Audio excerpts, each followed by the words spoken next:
This is Audible. You are about to hear The Willie Lynch Letter and the Making of a Slave, read by Ronald Eastwood.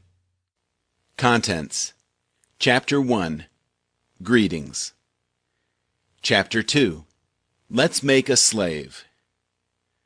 Chapter 3, Cardinal Principles for Making a Negro.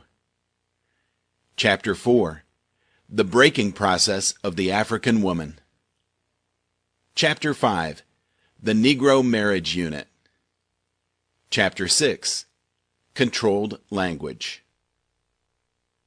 This speech was delivered by Willie Lynch on the bank of the James River in the colony of Virginia in 1712.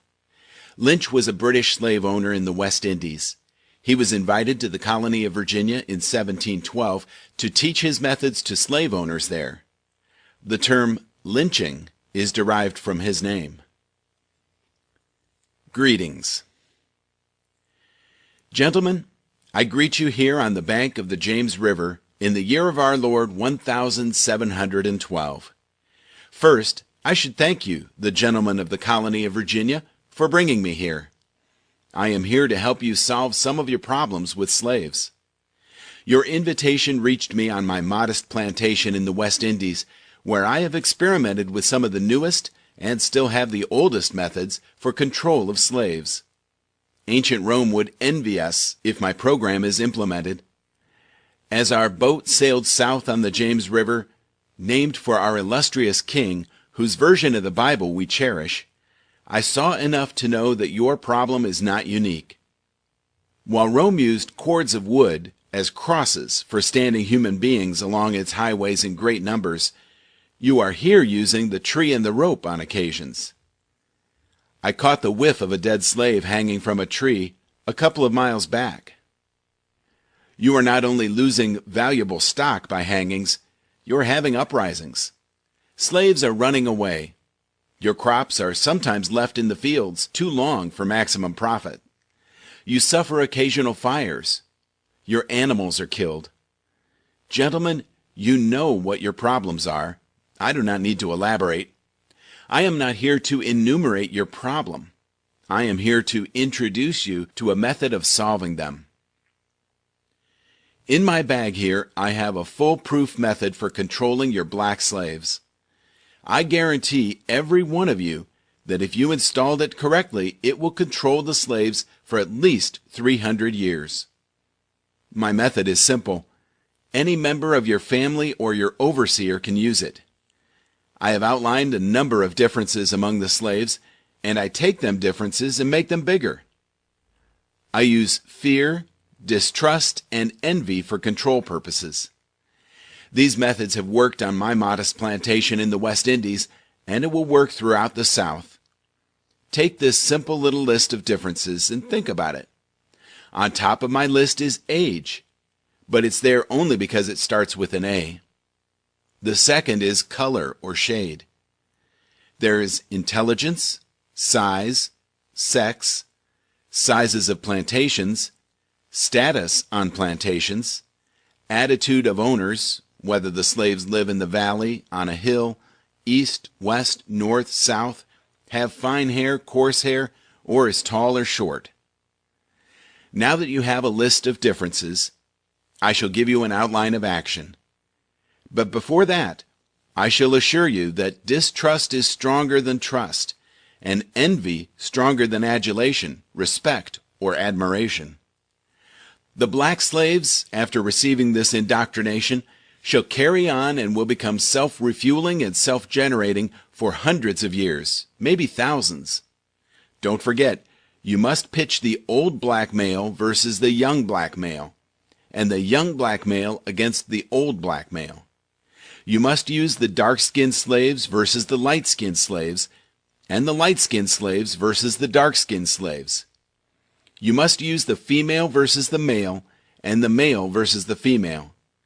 You must also have your white servants and overseers distrust all blacks.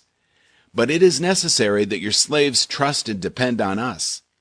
They must love, respect, and trust only us. Gentlemen, these kits are your keys to control. Use them. Have your wives and children use them.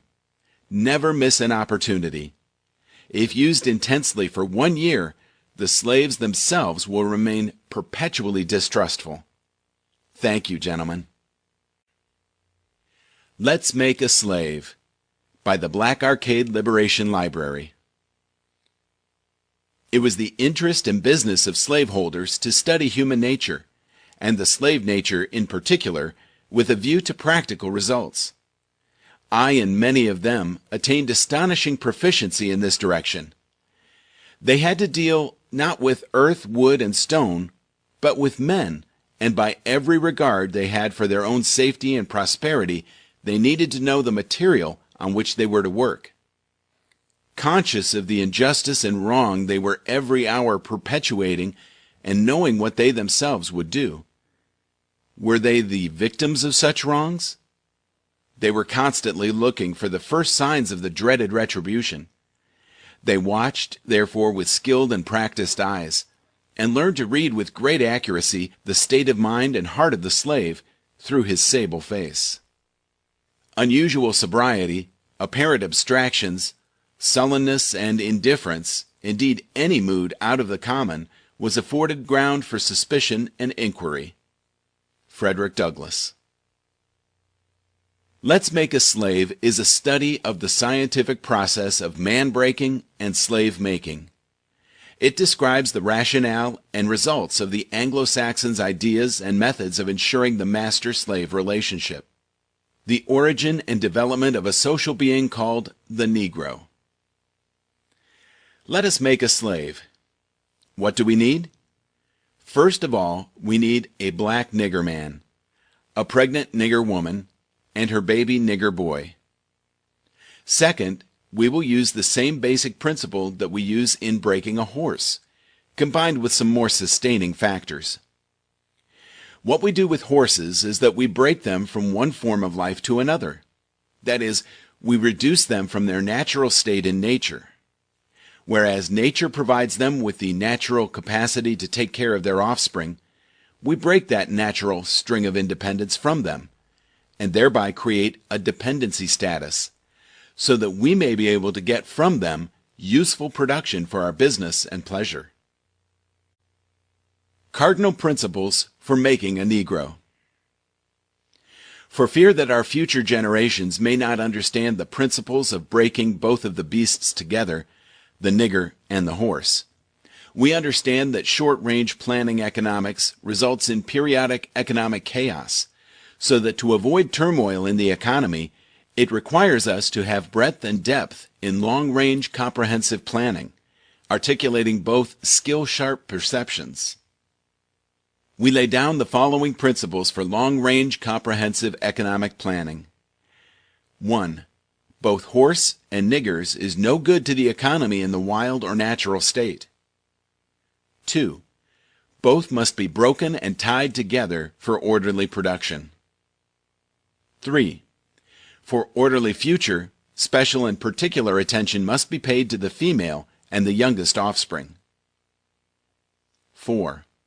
Both must be crossbred to produce a variety and a division of labor. 5. Both must be taught to respond to you in a peculiar new language. 6. Psychological and physical instruction of containment must be created for both. We hold the 6 cardinal principles as truth to be self-evident, based upon the following discourse concerning the economics of breaking and tying the horse and the nigger together, all inclusive of the 6 principles laid down about. Accordingly, both a wild horse and a wild or natural nigger are dangerous, even if captured, for they will have the tendency to seek their customary freedom, and in doing so might kill you in your sleep. You cannot rest. They sleep while you are awake, and are awake while you are asleep. They are dangerous near the family house, and it requires too much labor to watch them away from the house. Above all, you cannot get them to work in this natural state. Hence, both the horse and the nigger must be broken. That is, breaking them from one form of mental life to another. Keep the body and take the mind. In other words, break the will to resist. Now the breaking process is the same for both the horse and the nigger, only slightly varying in degrees. But as we said before, there is an art in long-range economic planning.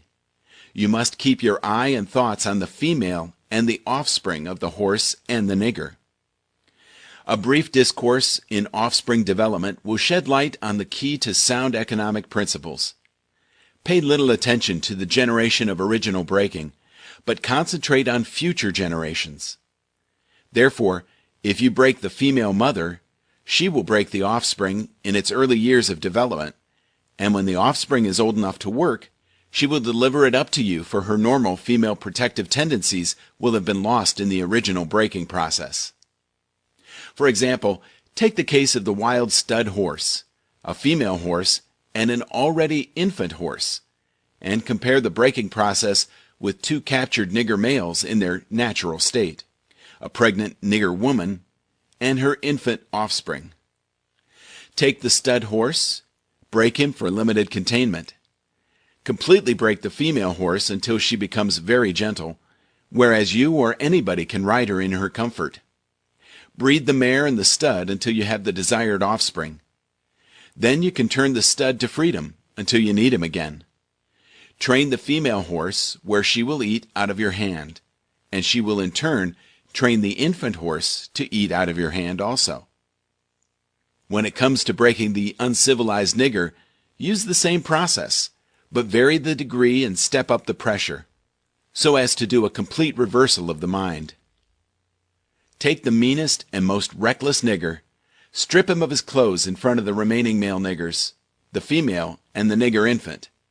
Tar and feather him, tie each leg to a different horse faced in an opposite direction, set him on fire, and beat both horses to pull him apart in front of the remaining nigger. The next step is to take a bullwhip and beat the remaining nigger male to the point of death, in front of the female and the infant. Don't kill him, but put the fear of God in him, for he can be useful for future breeding. The breaking process of the African woman. Take the female and run a series of tests on her to see if she will submit to your desires willingly. Test her in every way, because she is the most important factor for good economics.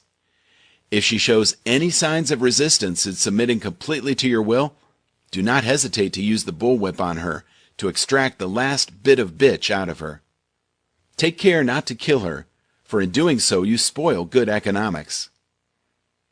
When in complete submission, she will train her offsprings in the early years to submit to labor when they become of age. Understanding is the best thing. Therefore, we shall go deeper into this area of the subject matter concerning what we have produced here in this breaking process of the female nigger. We have reversed the relationship in her natural uncivilized state. She would have a strong dependency on the uncivilized nigger male, and she would have a limited protective tendency toward her independent male offspring, and would raise male offsprings to be dependent like her. Nature had provided for this type of balance. We reversed nature by burning and pulling a civilized nigger apart and bullwhipping the other to the point of death, all in her presence. By her being left alone, unprotected, with the male image destroyed, the ordeal caused her to move from her psychological dependent state to a frozen, independent state. In this frozen psychological state of independence, she will raise her male and female offspring in reversed roles. For fear of the young male's life, she will psychologically train him to be mentally weak and dependent, but physically strong.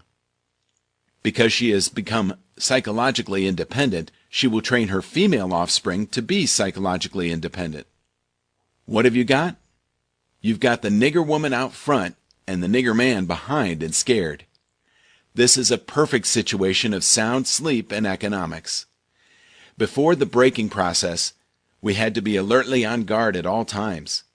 Now we can sleep soundly, for out of frozen fear, his woman stands guard for us. He cannot get past her early slave molding process. He is a good tool, now ready to be tied to the horse at a tender age.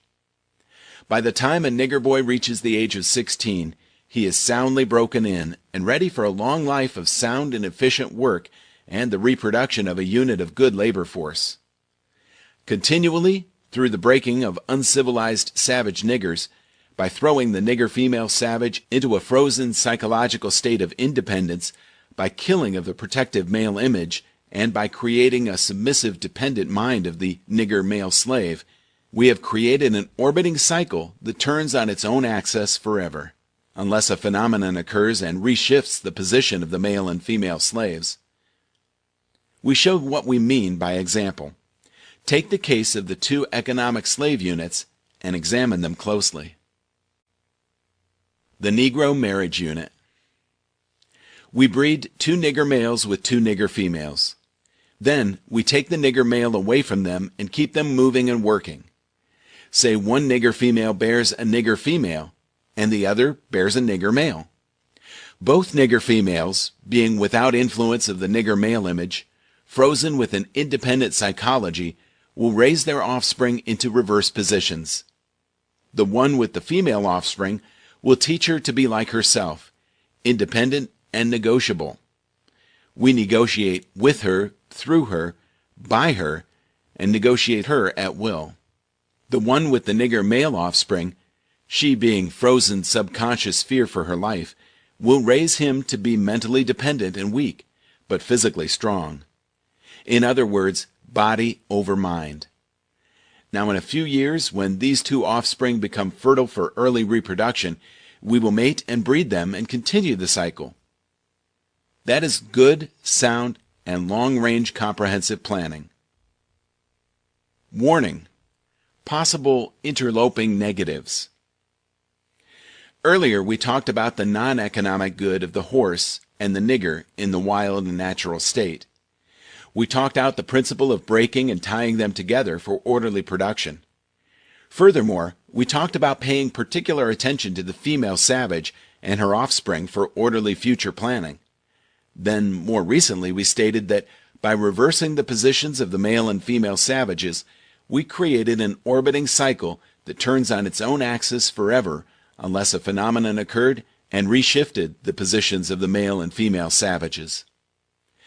Our experts warned us about the possibility of this phenomenon occurring, for they say the mind has a strong drive to correct and recorrect itself over a period of time.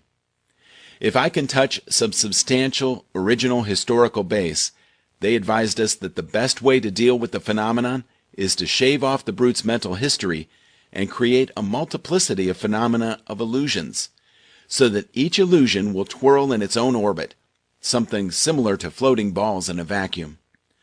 This creation of multiplicity of phenomena of illusions entails the principle of crossbreeding the nigger and the horse, as we stated above, the purpose of which is to create a diversified division of labor, thereby creating different levels of labor and different values of illusion at each connecting level of labor, the results of which is the severance of the points of original beginnings for each sphere of illusion.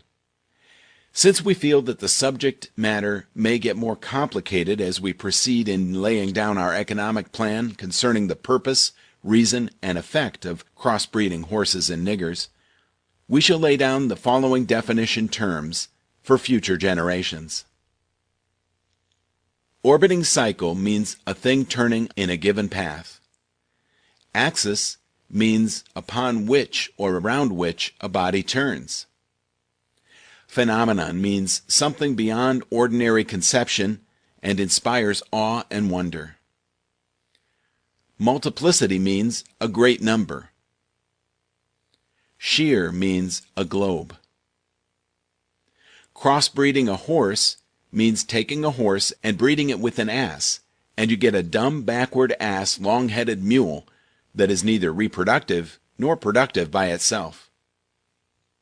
Crossbreeding niggers means taking so many drops of good white blood and putting them into as many nigger women as possible, varying the drops by the various tones that you want, and then letting them breed with each other until another circle of color appears as you desire. What this means is this: put the niggers and the horse in a breeding pot, Mix some asses and some good white blood, and what do you get?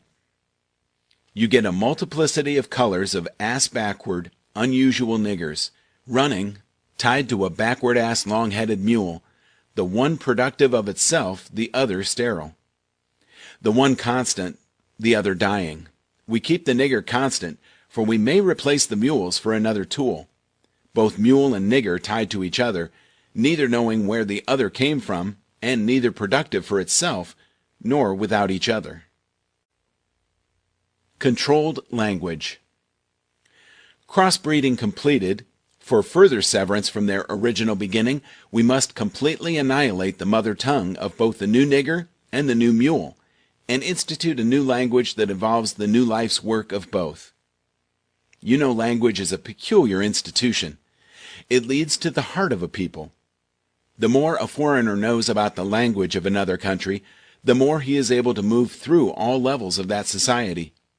Therefore, if the foreigner is an enemy of the country, to the extent that he knows the body of the language, to that extent is the country vulnerable to attack or invasion of a foreign culture. For example, if you take a slave, if you teach him all about your language, he will know all your secrets, and he is then no more a slave, for you can't fool him any longer.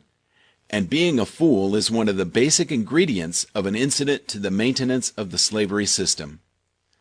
For example, if you told a slave that he must perform in getting out our crops, and he knows the language well, he would know that our crops didn't mean our crops, and the slavery system would break down, for he would relate on the basis of what our crops really meant. So you have to be careful in setting up the new language, for the slaves would soon be in your house, talking to you man to man, and that is death to our economic system. In addition, the definitions of words or terms are only a minute part of the process. Values are created and transported by communication through the body of the language. A total society has many interconnected value systems. All the values in the society have bridges of language to connect them for orderly working in the society. But for those language bridges, these many value systems would sharply clash and cause internal strife or civil war, the degree of the conflict being determined by the magnitude of the issues or relative opposing strength in whatever form. For example, if you put a slave in a hog pen and train him to live there and incorporate in him to value it as a way of life completely, the biggest problem you would have out of him is that he would worry you about provisions to keep the hog pen clean, or take the same hog pen and make a slip and incorporate something into his language where he comes to value a house more than he does his hog pen. Now you've got a problem. He will soon be in your house. This has been The Willie Lynch Letter and the Making of a Slave. Copyright 2013 by Snowball Publishing.